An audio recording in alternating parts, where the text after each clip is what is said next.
Dans cette vidéo, il est question de la symphonie numéro 25 de Wolfgang Amadeus Mozart. Je t'explique l'essentiel sur l'œuvre et sur le compositeur. Wolfgang Amadeus Mozart est né le 27 janvier 1756 à Salzbourg et a montré très tôt un talent musical exceptionnel.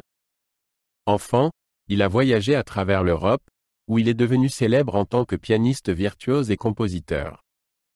Au cours de sa courte vie, Mozart a composé plus de 600 œuvres, dont des opéras, des concertos, de la musique de chambre et des symphonies. Son influence sur le développement de la musique classique est incommensurable et il reste l'un des compositeurs les plus admirés de l'histoire de la musique. La symphonie numéro 25 en sol mineur, KV 183, est l'une des œuvres les plus connues et les plus émouvantes de Mozart. Composée en 1773, alors que Mozart n'avait que 17 ans, cette symphonie montre l'influence du mouvement Sturm und Drang, caractérisé par une dynamique expressive et des contrastes dramatiques. Cette symphonie fait partie des premières œuvres de Mozart, mais sa force d'expression et son élan dramatique n'ont rien à envier aux chefs-d'œuvre ultérieurs. La symphonie numéro 25 est l'une des deux seules symphonies de Mozart écrites en sol mineur, une tonalité qu'il choisissait pour des œuvres particulièrement expressives et profondes.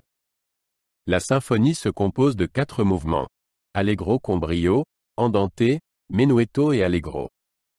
Chacun de ces mouvements contribue à l'ambiance sombre et passionnée de l'œuvre et montre la capacité de Mozart à transmettre des émotions profondes au sein des formes classiques. Le premier mouvement, Allegro con brio, est plein d'énergie et d'intensité dramatique. La musique commence par un thème effervescent qui capture immédiatement l'esthétique de la tempête. Les cordes introduisent un motif rapide et agité qui est repris et développé par les vents.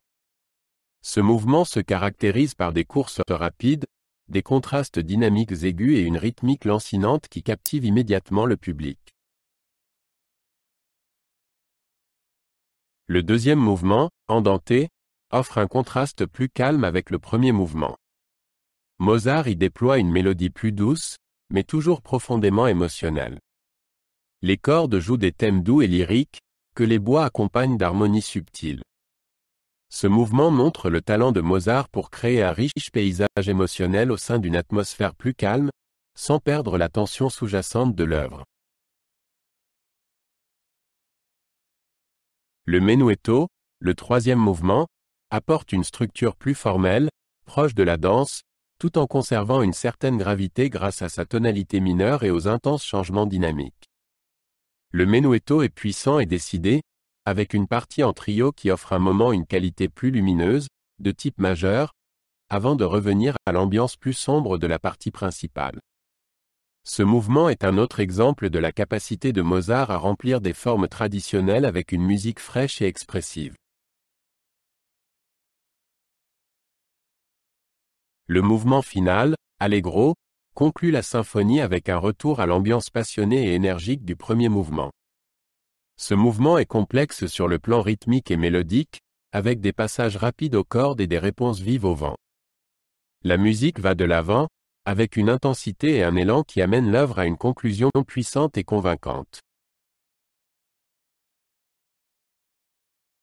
Dans la symphonie numéro 25, Mozart utilise l'orchestre d'une manière qui renforce l'effet dramatique et émotionnel de l'œuvre. Les cordes sont souvent la colonne vertébrale du développement thématique, tandis que les vents ajoutent de la couleur et du contraste. L'utilisation parcimonieuse mais efficace d'instruments à vent tels que les hautbois et les cors contribue aux couleurs sombres de la symphonie et soutient la structure dramatique globale. Mozart a composé la symphonie numéro 25 pendant une période productive de sa vie, alors qu'il vivait encore à Salzbourg.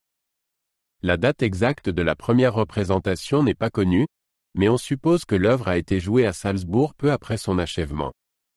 La symphonie montre déjà le style unique de Mozart, qui le distingue de ses contemporains et préfigure son évolution future en tant que compositeur.